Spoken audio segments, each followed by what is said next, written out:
kita bisa menyimpulkan bahwa gunung itu sebagai tempat pusat-pusat keagamaan. Jadi banyak ditemukan gunung-gunung itu memang pusat-pusat keagamaan itu banyak terdapat di gunung. Tidak hanya di Gunung Lawu atau Gunung Wilis, tapi di semua gunung itu ada. Kemudian nama Wilis sendiri juga ada di Bujanggamane itu. Jadi ketika dalam perjalanan Bujanggamane itu dia melewati banyak tempat, sungai dan gunung, salah satunya Gunung Wilis itu.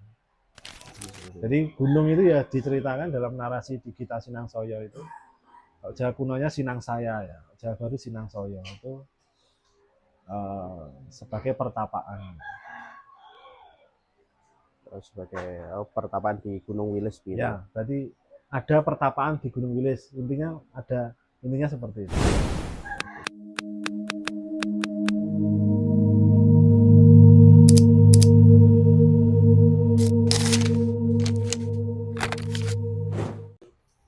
Kembali lagi bersama saya Munir Pokoe sebagai host magang di Kilasan ID, dan pada kesempatan kali ini kita akan membahas soal Gunung Lawu ya, Gunung Wilis gitu di wilayah barat yang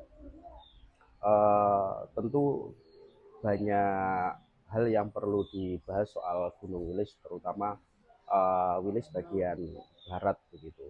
Apalagi ada beberapa catatan mengenai Gunung Wilis yang mungkin sampai hari ini masih minim kajiannya begitu. Nah, pada kali ini saya sudah bersama Mas Rizgar, salah satu dosen filologi dari Universitas Negeri Yogyakarta. Selamat siang Mas Rizgar. Siang, Mas. Nah, Mas Izhar ini asli dari Madiun, Mas ya, Ya, asli betul. dari Madiun, dan kebetulan untuk fokus studi di ini ya, Jawa klasik, Mas ya, Ya, Jawa klasik atau kuno gitu. Jadi tentu pas ketika kami bisa bertanya atau ngobrol dengan Mas Izhar soal Gunung Wilis begitu. Nah, jadi kita akan membatasi pembahasan kita, Mas, ngobrol kita ini ya ini tentang naskah Bujanggamane gitu. ya, Dimana setahu saya, sependek pemahaman saya, Gunung Wilis itu pernah dicatat dalam perjalanannya Bujanggamane begitu. Nah, sebelum lebih lanjut, sebenarnya apa sih secara global isi dari naskah Bujanggamane itu, dan ditulis tahun berapa begitu? Bujanggamane itu sebuah naskah teks ya. Jadi dalam filologi itu ada teks dan naskah. Yang disebut naskah itu buku fisiknya. Kalau teks itu judulnya apa? Nah, Bujanggamane itu adalah teksnya. Teks Bujanggamane. Itu teks yang ditulis sekitar abad ke-15. Jadi sekitar tahun 1400-an. 1400-an gitu. Itu berbahasa Sunda kuno, beraksara Sunda kuno juga. Saya tidak membaca sendiri, saya membaca penelitian orang lain karena fokus saya kan di Jawa bukan di Sunda. Oh ya. Itu kemudian Bujanggamane itu sekarang naskahnya ada di Inggris, di perpustakaan Bodleian di Oxford, Inggris sana. Sudah diterjemahkan ke dalam bahasa Indonesia oleh Nordwin dan Ateu, dua orang itu ya. Sebenarnya proyeknya Nordwin tapi tidak selesai sampai akhirnya diteruskan oleh Ateu. Berarti ini ya, dari malah berbahasa Sunda. Ya, Sunda kuno. Berarti ini Bujanggamane itu seorang pengelana begitukah? Ya, jadi ceritanya di dalam teks itu diceritakan seorang bernama Bujanggamane. Itu dia berkelana dari Sunda ke Jawa sampai ke Bali. Nah, dalam perkelanaannya itu dia melewati tempat-tempat tertentu, melewati gunung, melewati sungai sampai ke Bali. Dari Bali.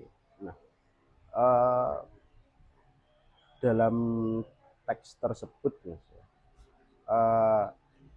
kalau saya sedikit membaca itu banyak landscape-nya itu kan adalah gunung dengan sungai Ya, kan gitu. betul. Nah, kenapa kok landscape-nya seperti itu gitu? Ya mungkin yang zaman itu ketika Bujanggaman itu yang terdeteksi ya, yang jelas kelihatan itu sungai dan gunung. Kalau wilayah kota kan kemungkinan belum terlalu ramai ya, waktu itu zaman itu. Jadi geografis yang menonjol di dalam teks Bujanggaman itu memang sungai dan gunung. Sungai dan Ada banyak sungai dan gunung di situ. uh, apakah sungai dan gunung ini bisa dikatakan sebagai pusat begitu ya, pusat peradaban atau di mana sistem perekonomian atau kehidupan masyarakat pada waktu itu memang banyak yang di daerah sungai dan gunung, apakah bisa disebut begitu? Kalau di teks Bujanggaman sendiri tidak disebutkan seperti itu. Tapi dari sumber yang lain itu kita bisa menyimpulkan bahwa gunung itu sebagai tempat pusat-pusat keagamaan. Jadi banyak ditemukan gunung-gunung itu memang pusat-pusat keagamaan itu banyak terdapat di gunung. Tidak hanya di Gunung Lawu atau Gunung Wilis, tapi di semua gunung itu ada.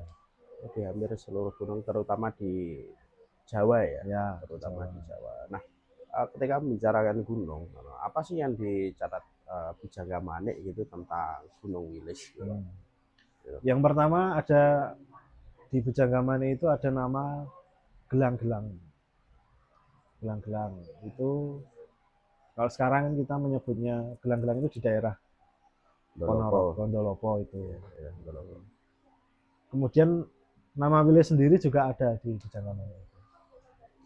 Jadi ketika dalam perjalanan Bujanggamane itu dia melewati banyak tempat, sungai dan gunung, salah satunya Gunung Wilis itu. Dalam perjalanannya itu. Apa yang dia lakukan gitu di Gunung Wilis gitu? Nah, di dalam teks itu sendiri itu tidak disebutkan ya, dia itu ngapain di situ. Dia melakukan apa itu tidak ada di Gunung Wilis itu. Cuma di narasinya, di teks yang diterjemahkan Nordin itu disebutkan ada kata pesugihan di situ. Pesugihan di Wilis seperti itu. Di dalam teks terjemahannya Nordin ini seperti itu. Jadi kemungkinan dulu di Wilis itu tempat pusat keagamaan yang berhubungan dengan pesugihan. Baru tahu saya.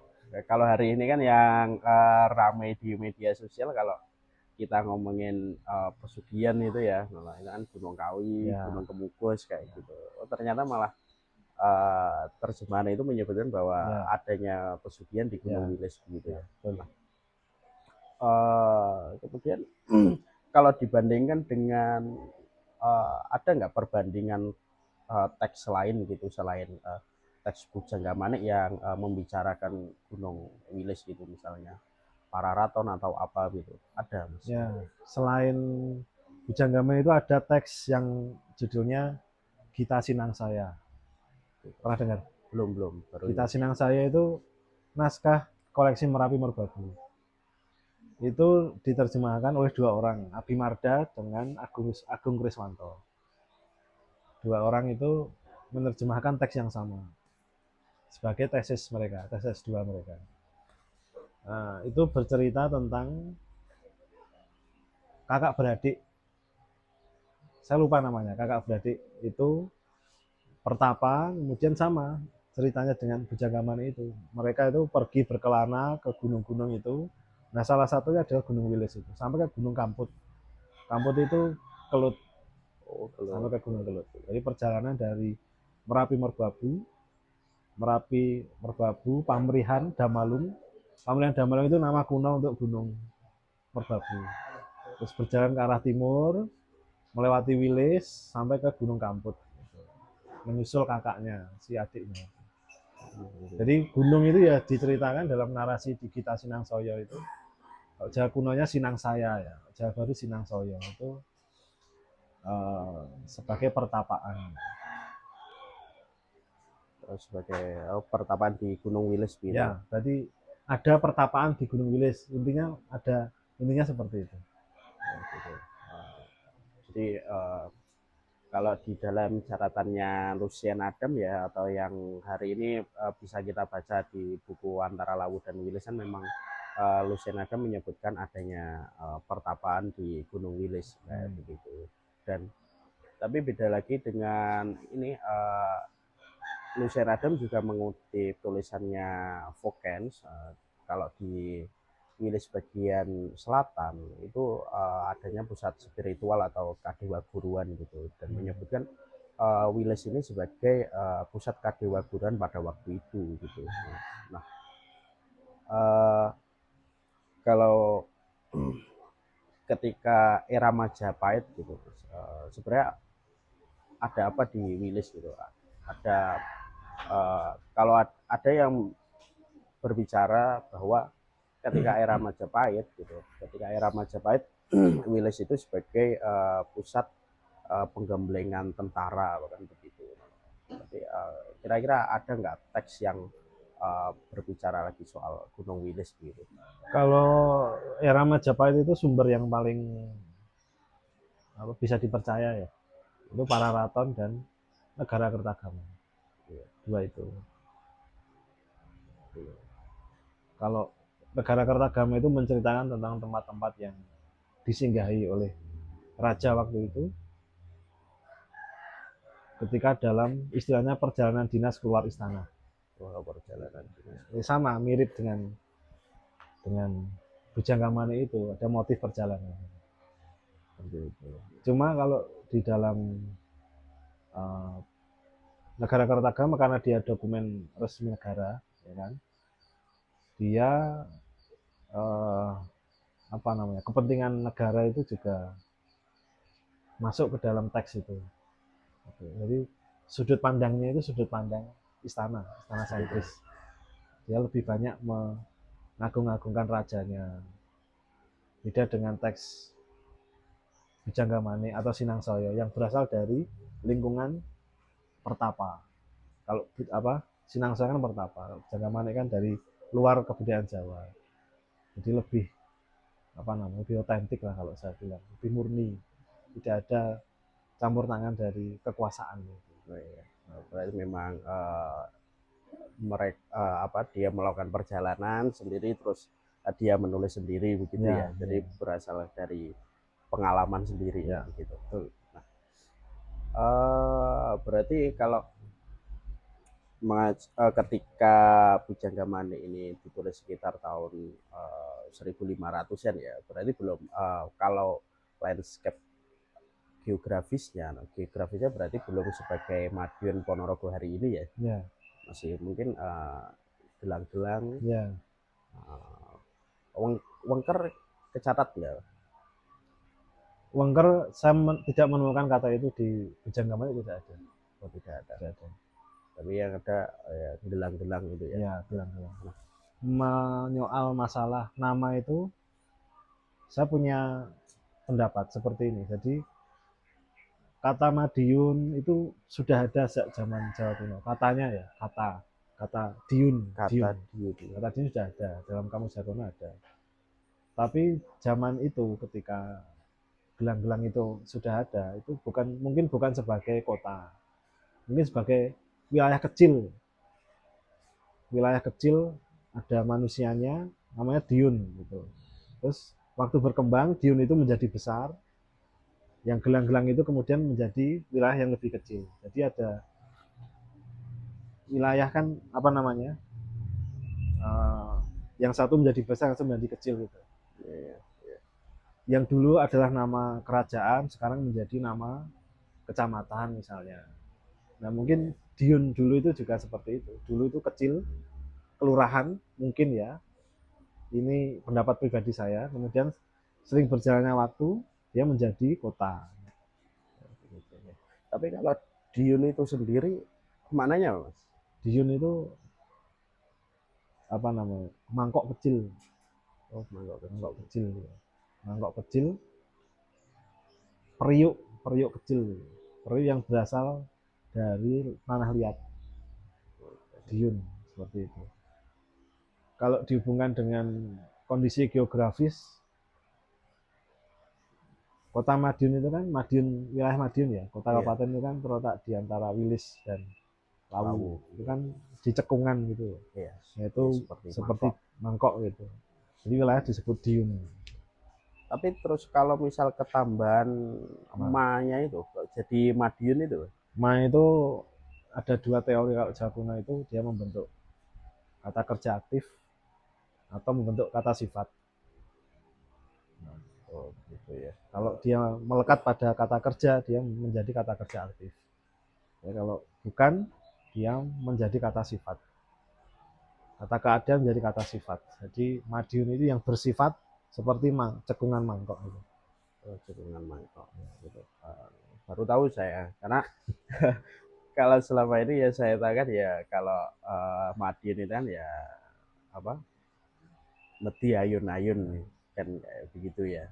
Dan saya kira penamaan terutama di ini ya saya rasa kalau kita berbicara hari jadi Madiun itu penanggalannya ya kayaknya belum terlalu jelas diambil dari apa kan kayak gitu. Nah, kemudian kembali kepada Windows. Saya ingin tertarik soal ini naskah Merapi Merbabu gitu. Sebenarnya apa sih naskah Merapi Merbabu kayak gitu? Naskah Merapi Merbabu. Ya, Ini bisa satu episode sendiri. oke. Singkat Panjang. aja, singkat aja, singkat aja. Jadi tahun 1830 itu ada gubernur jenderal dari Belanda itu datang ke lereng Merapi Merbabu. Itu menemukan kumpulan naskah dalam peti itu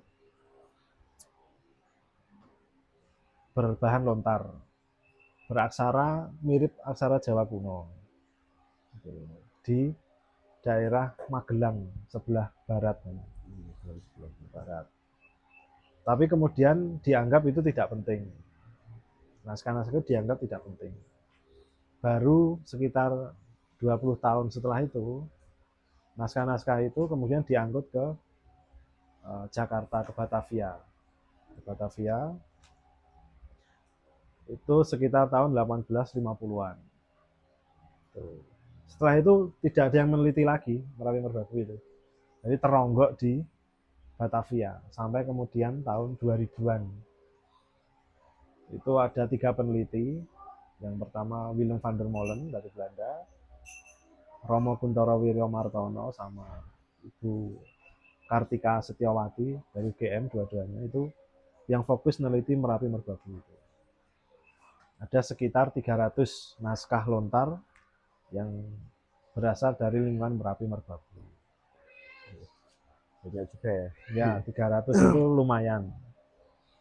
Isinya tentang macam-macam. Tapi yang menonjol dari Merapi Merbabu itu tentang spiritual, ajaran spiritual.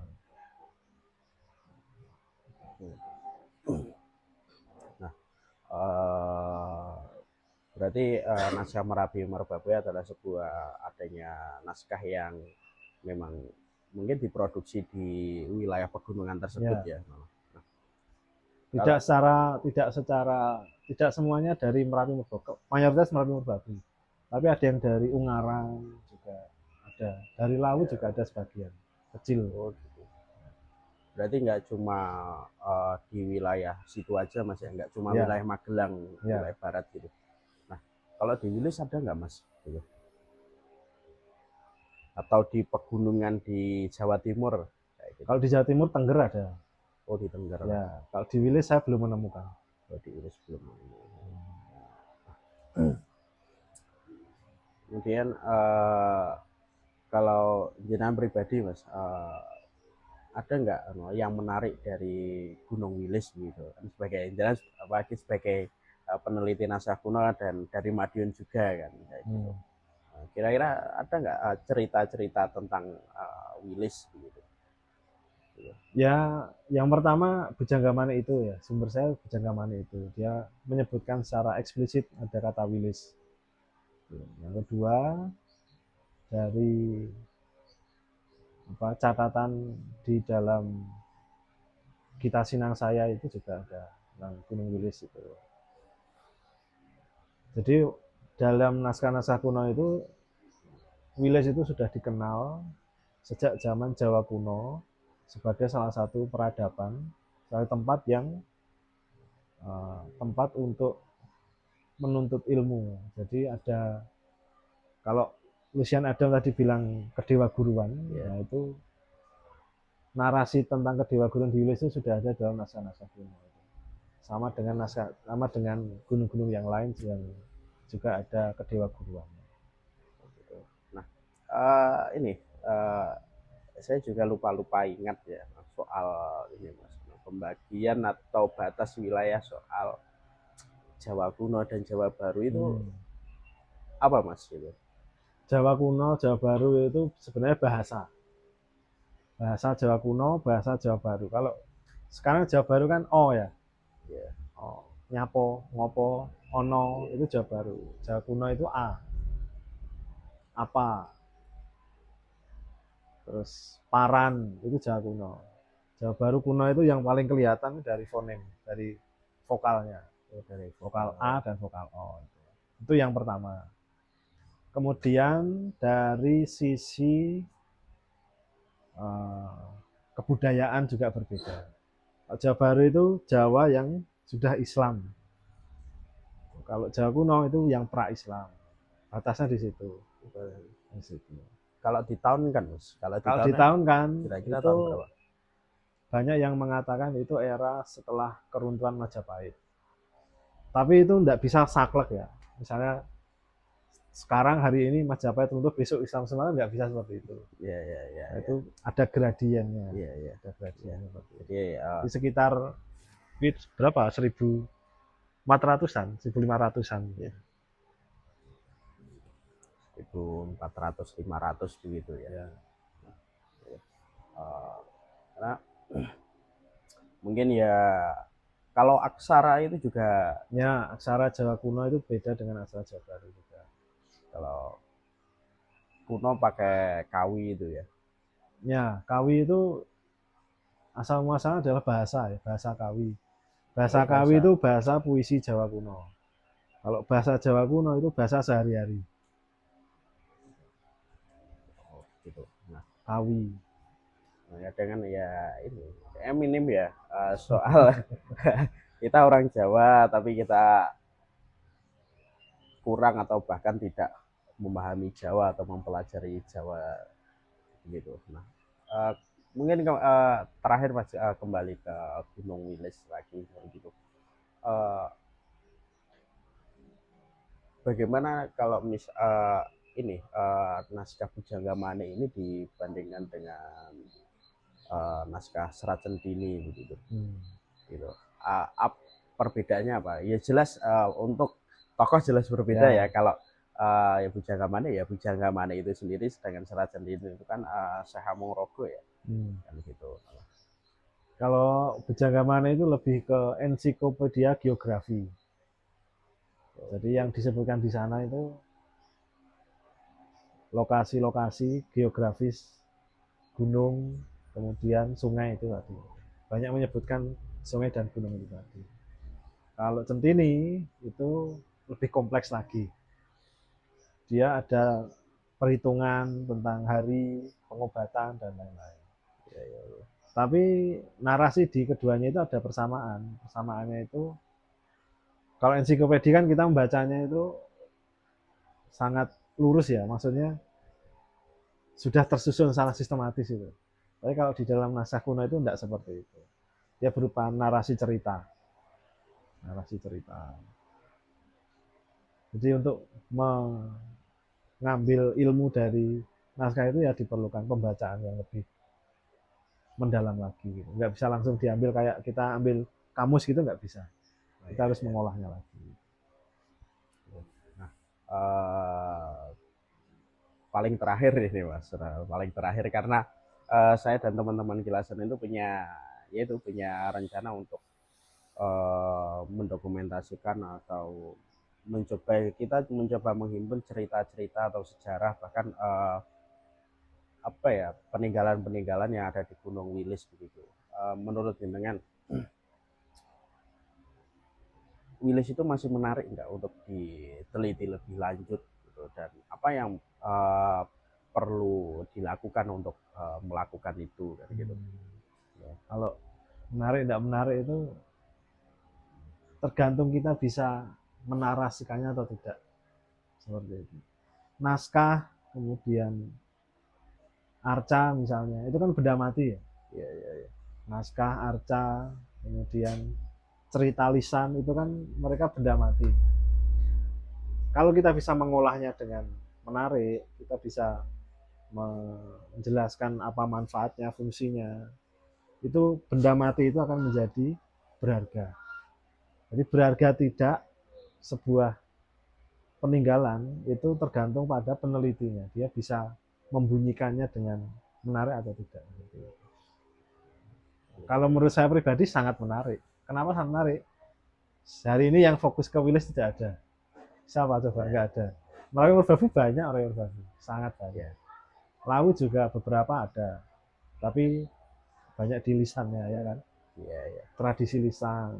Lawu juga mendapat perhatian dari Keraton Surakarta, ya kan.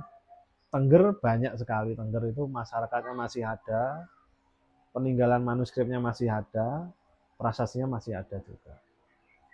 Wilis siapa? Tidak ada orangnya. Terutama Wilis wilayah barat ya. Justru kekosongan itu adalah hal yang harus kita isi. Tapi mas soal ini saya kelupaan, soal ada nggak tradisi di Wilis begitu?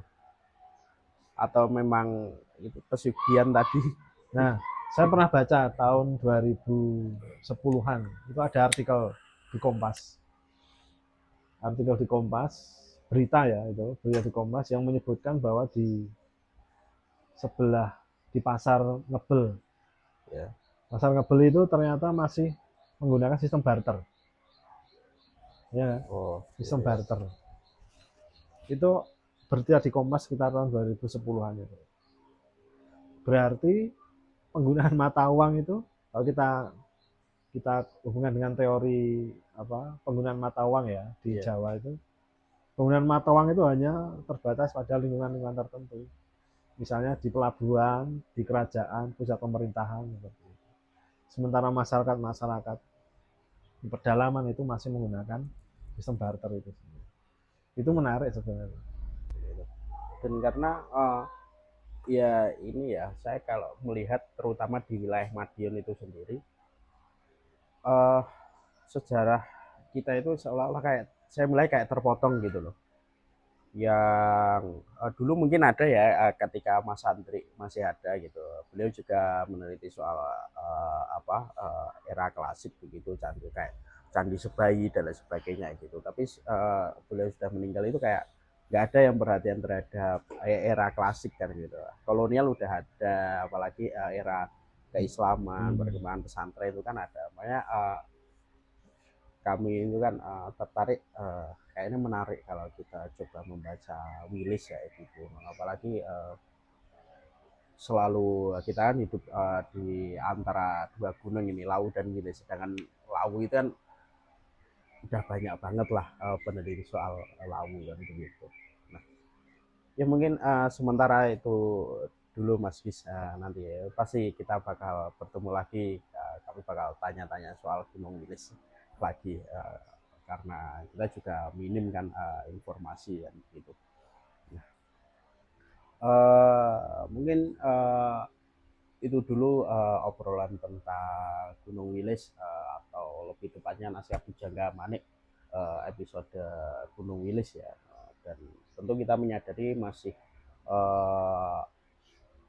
terkait penelitian itu masih sangat minim, dan tentu kita perlu membaca ulang bagaimana sejarah atau cerita-cerita yang hidup di Wilis, baik era klasik ataupun sampai hari ini.